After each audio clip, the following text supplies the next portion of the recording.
अनुगति जोशी। आज मैं आपको कक्षा 11 हिंदी आरोह भाग 1 पाठ का नाम है पथिक और इसके लेखक हैं राम नरेश त्रिपाठी। इसका मैं व्याख्यान आपको देने जा रही हूँ। तो व्याख्यान देने से पहले मैं आपको राम नरेश त्रिपाठी के बारे में कुछ संक्षिप्त परिचय देना चाहती हूँ। इनका जन्म हुआ था 1889 कोयाईपुर ग्राम सुल्तानपुर यूपी में और इनकी मृत्यु हुई थी 16 जनवरी 1962 प्रयाग में।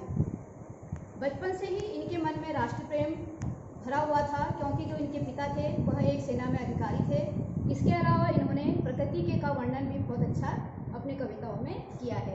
इनकी प्रमुख रचनाएं हैं मिलन, पथिक, स्वप्न और मानसी। इसमें जो स्वप्न नामक इनकी रचना है इसके लिए इनको साहित्य अकादमी पुरस्कार से भी नवाजा गया था। और अब मैं आपको इनके द्वारा लिखित पथिक जो काव्य है उसका कविता का आपको अर्थ बताने जा रही हूँ।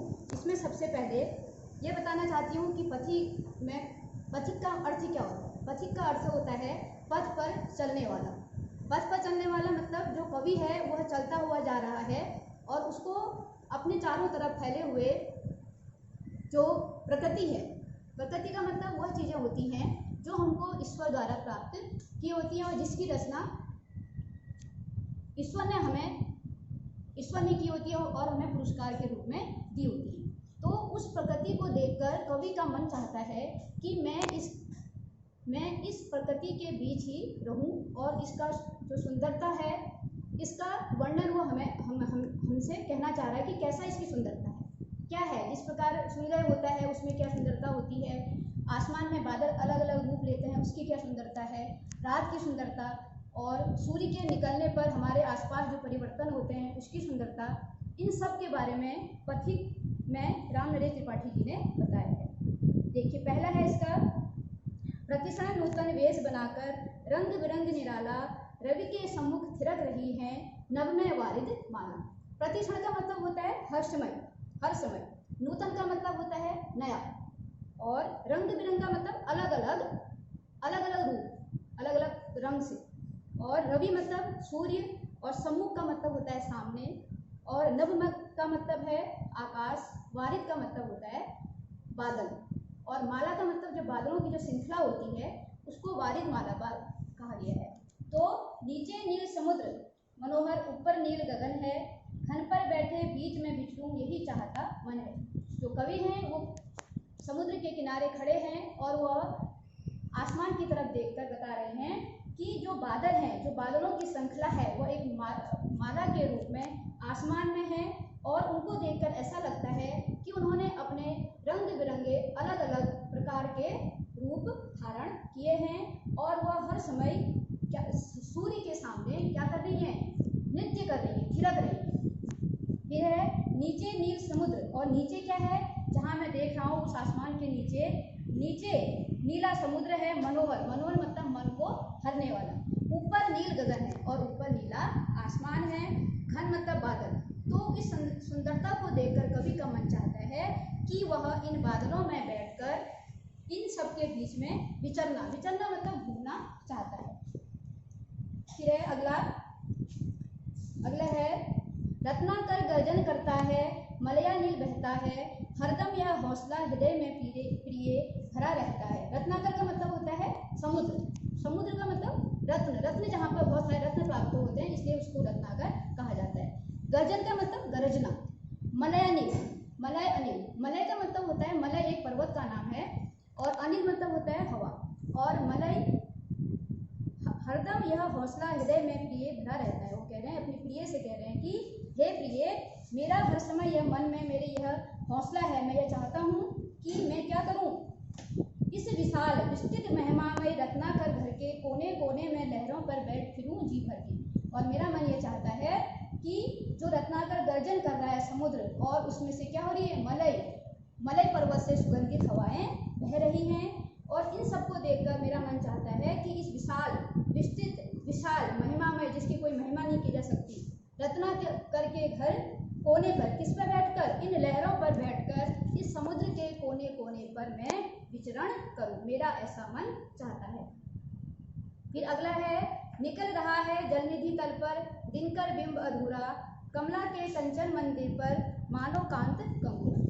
अब पहले कवि ने बताया था कि किस प्रकार आसमान और समुद्र के बीच की कैसी सुंदरता उन्होंने वहां पर बताई। अब यहाँ पर प्रातःकाल का समय है। प्रातःकाल के समय जब सूर्य उदय होता है तो उस समय का दृश्य कैसा उसको दिखाई देता है। निकल रहा है जलनिधि। जलनिधि कहा गया है समुद्र को। तल मतलब समुद्र के तल पर दिनकर मतलब सूर्य। जिस समय सूर्य उदय हो रहा है तो उस समय समुद्र के पीछे से जो सूर्य उदय हो रहा है तो उसका जो बिंब मतलब उसकी होती छाया, और अधूरा मतलब आधा। कमला के कंचन मंदिर पर, कमला कहा जाता है लक्ष्मी को, और कंचन मतलब सोना। मानो मतलब ऐसा जान पड़ता है। कांत मतलब होता है चमकता हुआ, और कंगूरा का मतलब होता है गुंबद। तो लाने को, तो जिस समय सूर्य उदय हो रहा है उस समय का वर्णन करते हैं कवि कि जो समुद्र पर जो सूर्य उदय हो रहा है उसकी जो छाया है वो आधी पड़ रही है, और उसको देखकर ऐसा लग रहा है कि लक्ष्मी कहाँ निवास करती है? समुद्र के नीचे निवास करती है विष्णु के साथ। तो इसलिए वो कह रहे हैं कि लक्ष्मी के, वह कैसा लग रहा है सूर्य, जैसे कि लक्ष्मी के सोने के बने हुए मंदिर का आधा गुंबद को दिखाई दे रहा है। ऐसा लग रहा है। क्या लग रहा है? सूर्य लग रहा है। सूर्य जो आधा बिंब किस पर पड़ रही है? समुद्र पर पड़ रही है। लाने को निज मतलब अपनी, पुण्य मतलब पवित्र, लक्ष्मी की असवारी का मतलब सवारी, रत्नाकर ने निर्मित कर दी स्वर्ण सड़क अति प्यारी। और वो कह रहे हैं जो सूर्य की किरणें हैं, जो सूर्य किरणें कहाँ पड़ती हैं? समुद्र में पड़ रही हैं, और तो वो ऐसी लग रही हैं कि जैसे कि वह किरणें क्या किया है? समुद्र ने उस लक्ष्मी की सवारी को इस पवित्र भूमि पर लाने के लिए एक सोने के सड़क का निर्माण कर दिया। ठीक है। अब अगला है, निर्भय निर्दृढ़ गंभीर भाव से गरज रहा है सागर, लहरों पर लहरों का आना, सुंदर अति सुंदर। निर्भय का मतलब होता है निडर, और दृढ़ का मतलब होता है जो अपने पर अड़ग रहे। गंभीर भाव से, गंभीर मतलब शांत गहरा, गरज रहा है। कौन गरज रहा है? सागर। क्यों गरज रहा है? आवाज क्यों आती है? क्योंकि जब पानी पर हवा जाती है तो पानी और हवा से जब मिलते हैं तो उससे आवाज आती है, तो उससे कह रहे हैं कि गरज रहा है। लहरों पर लहरों का आना, और उस हवा से क्या हो रहा है? एक लहर के बाद दूसरी लहर एक के बाद एक आ रही है, तो वह दृश्य मुझे अत्यधिक सुंदर लग रहा है। कहो यहाँ से बढ़कर सुख क्या पा सकता है प्राणी, अनुभव करो हृदय से हे अनुराग की कल्याणी। अनुराग मतलब प्रेम, प्रेम से भरी हुई। कल्याणी का मतलब है सबका कल्याण करने पर। और अपनी प्रिय से कह रहे हैं कि हे प्रिय देखो, कहो, जो प्रकृति है उस प्रकृति की सुंदरता को देखकर तुम यह मुझे कहो कि क्या इस सुंदरता से जो हमें सुख प्राप्त होता है उस सुख से अधिक और कहीं सुख हमें मिल सकता है। तुम इस सुख को अपने हृदय से अनुभव करो। फिर है अगला, जब गंभीर तम अर्ध निशा पर जग को ढक लेता है, अंतरिक्ष की छत पर तारों को छिटका देता है। अब यहाँ पर कवि ने रात्रि का वर्णन किया है। रात्रि का वर्णन आप लोगों ने देखा होगा, आसमान की तरफ जब तारे चारों तरफ बिखरे हुए होते हैं तो उस समय का कैसा वर्णन यहाँ पर कवि ने किया है। जब गंभीर मतलब शांत, तम मतलब अंधेरा, अर्ध मतलब आधा, निशा मतलब रात को। क्या होता है? जब चारों तरफ अंधेरा छाया रहता है तो उस समय क्या होता है? यह जो अंधेरा है पूरे संसार को ढक लेता है। तब यह प्रकृति क्या करती है? अंतरिक्ष की छत पर तारों को क्या कर देती है? फैला देती है, छिटका देती है। सस्मित बदन जगत का स्वामी मृदु गति से आता है। सस्मित मतलब सुंदर, बदन मतलब शरीर, शरीर का जगत का स्वामी किसे कहते हैं? सूर्य को कहते हैं। तो जगत का स्वामी क्या हो रहा है? सुंदर बदन शरीर धारण किए हुए जगत का स्वामी सूर्य धीरे धीरे गति से उदय होने के लिए आ रहा है। और तब वह इस तट पर, किस तट पर? समुद्र के तट पर खड़ा होकर गगनगंगा मतलब अंतरिक्ष के मधुर गीत गाता है। मतलब वह भी उस सुंदरता को देखकर अत्यधिक खुश हो गया है, तो वह भी क्या कर रहा है?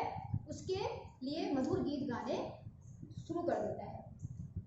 ठीक है। तो अगला देखिए, उससे ही विमुग्ध हो नभ में चंद्र विहंस देता है। विहंस विमुग्ध मतलब प्रसन्न होकर, मुग्ध होना किसी के ऊपर, रीझ कर, मोहित होकर। फिर है नभ मतलब आकाश, विहंस का मतलब होता है हंसना, और विविध मतलब अनेक प्रकार की। क्या करता है? उससे हो, किससे विमुग्ध होकर? इस अंतरिक्ष की सुंदरता को देखकर और सूर्य के द्वारा मधुर गीत गाने को देखकर वह कौन? चंद्र भी उस पर विमुग्ध हो जाता है, मुग्ध हो जाता है, मोहित हो जाता है और उसको देखकर वह हंसने लगता है। वृक्ष विविध पत्तों पुष्पों से तन को सज लेता है। पक्षी हर्ष संभाल नहीं सकते, मुग्ध चहक उठते हैं। फूल सांस लेकर सुख की आनंद महक उठते हैं। अब यहाँ पर प्रातःकाल का वर्णन किया गया है। प्रातःकाल के वर्णन में आप लोगों ने देखा होगा, जब प्रातःकाल होता है तो उस समय चारों तरफ क्या होती है, चिड़ियों की चहचहाट और अलग अलग प्रकार के फूल जो रात भर नहीं खिलते हैं, वो प्रातःकाल सूर्य की रोशनी पर वो क्या करते हैं, खिलने लगते हैं। वो खुशी, अपनी खुशी को किससे व्यक्त करते हैं, खिलकर व्यक्त करते हैं। तो कह रहे हैं वृक्ष, जो वृक्ष हैं वो अनेक प्रकार के पत्तों से, पुष्पों से अपने शरीर को ढक लेते हैं, सजा लेते हैं। पक्षी हर्ष मतलब खुशी, अपनी खुशी को संभाल नहीं पाते हैं और मुग्ध होकर, उस पर मुग्ध होकर, मोहित होकर चहचहाने लगते हैं। फूल सांस लेकर सुख की आनंद महक उठते हैं। और जो फूल हैं वो आनंद के साथ, आनंद मतलब सुख के साथ, आनंद के साथ महकने लगते हैं। फिर है अगला देखिए, वन उपवन गिरसान कुंज में मेघ बरस पड़ते हैं, मेरा आत्म प्रलय होता है, नयन नीर झड़ते हैं। और वन मतलब जंगल, उपवन बगीचा हो गया, उद्यान, गिरि मतलब पहाड़ पर्वत, सान मतलब सतह मैदान तल, और कुंज का मतलब हो गया उपवन, वनस्पतियों का जो झुंड होता है, उपवन जैसे आप बोलते हैं। मेघ मतलब बादल, आत्मप्रलय मतलब अपने भावों पर नियंत्रण न होना। तो वो कह रहे हैं, कवि कहते हैं कि उन सबको देखकर क्या हो रहा है, वनों में, जंगलों में, उद्यानों में, पर्वतों में, पहाड़ों में, मैदानों में और उपवनों में मेघ क्या होते हैं, अपने भावों को व्यक्त करने के लिए बरस पड़ते हैं।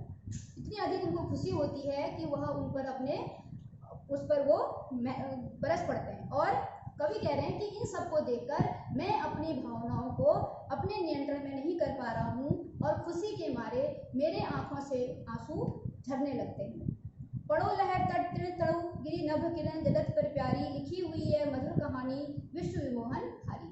वो कह रहे हैं अपनी प्रियतमा से, अपनी प्रिया से कह रहे हैं कि हे प्रिय, प्रकृति के इस चारों ओर जो सुंदरता फैली है वो कहाँ पर लिखी हुई है, लहरों पर लिखी है, तटों पर लिखी है, तिनके पर लिखी है, पहाड़ों पर, गिरी पर, पर्वतों पर, नभ आसमान पर, सूर्य की किरणों पर, बादलों पर, चारों तरफ यह सुंदरता और प्रेम की कहानी लिखी हुई है। तुम इसे क्या करो, यह कहानी कैसी है, विश्व मनोहर हारी, विश्व को मन को हरने वाली है। तुम इस कहानी को क्या करो, अपने आप स्वयं देखो और इसका अनुभव करो और इस कहानी को पढ़ने का प्रयास करो। फिर अगला, कैसी मनोहर उज्जवल है यह प्रेम कहानी, जी में है अक्सर बन इसके बनूं विश्व की वाणी। वो कह रहे हैं कि यह जो प्रकृति की सुंदरता की जो कहानी है वह कैसी है, मधुर है। मधुर मतलब मीठी, मनोहर मतलब मन को हरने वाली, उज्जवल मतलब प्रकाशवान, यह प्रेम की कहानी है। जी में है अक्सर बनूं इसके बनूं विश्व की वाणी, और मेरा मन करता है कि मैं क्या करूं, इसकी वाणी बनूं और एक इस कहानी को पूरे विश्व के सामने मैं प्रकट करूं। स्थिर पवित्र आनंद प्रवाहित सदा शांति सुखकर है, आहा प्रेम का राज्य परम सुंदर अतिशय सुंदर है। वो कह रहे हैं कि यह जो प्रकृति है वह कैसी है, स्थिर है, जो इसका सुंदरता है वो स्थिर है और पवित्र है, पावन है और आनंद को प्रभावित करने वाली है, सभी को आनंद देने वाली है, सुख देने वाली है और सदा शांति देती है, सुख देती है यह प्रकृति। आहा, आहा मतलब अरे, प्रेम का राज्य परम सुंदर अतिशय सुंदर है। जो यह प्रेम का राज्य, प्रकृति की सुंदरता का राज्य हमारे चारों तरफ फैला हुआ है वह अत्यधिक सुंदर और अधिक सुंदर है। इस सुंदरता को तुम क्या करो, अपने द्वारा अनुभव करो और इसका अनुभव करके इस सुंदरता को अपने आंखों से देखने का प्रयास करो। और इस पूरी कहानी में, पूरी जो कहानी है उसमें मानवीय गण अलंकार का प्रयोग किया गया। मानवीय गण वहाँ पर किया जाता है जहाँ पर प्रकृति की चीज़ों को मानव के रूप में दिखाया जाता है। तो मानवीय गण इसलिए कहा गया है क्योंकि थिरकना, जो थिरकना है वो क्या है, नृत्य करना कौन करता है, मनुष्य नाचता है, सुंदर सड़क का निर्माण करना, हंसना, नाचना और अपने सुख को अनुभव करना, उसको व्यक्त करना, ये सब चीज़ें कौन करता है, मनुष्य करता है, मानव करता है। तो मानवीय गण अलंकार इसलिए कहा गया है क्योंकि पूरी कहानी पर जगह जगह आपको मानवीय गण अलंकार दिखाई देगा। हर जगह यह कहानी जो भी इसमें बताया गया है वह सब चीज़ें, अत्यधिक चीज़ें एक मानव के रूप में प्रकृति के द्वारा उसको दिखाया गया है कि मानव क्या करता है, हंसता है, अपने खुशी व्यक्त करता है, नाचता है। तो इस सब चीज़ों में, इस पूरी कविता में आपको मानवीय गण अलंकार का ही अधिक से अधिक आपको इसमें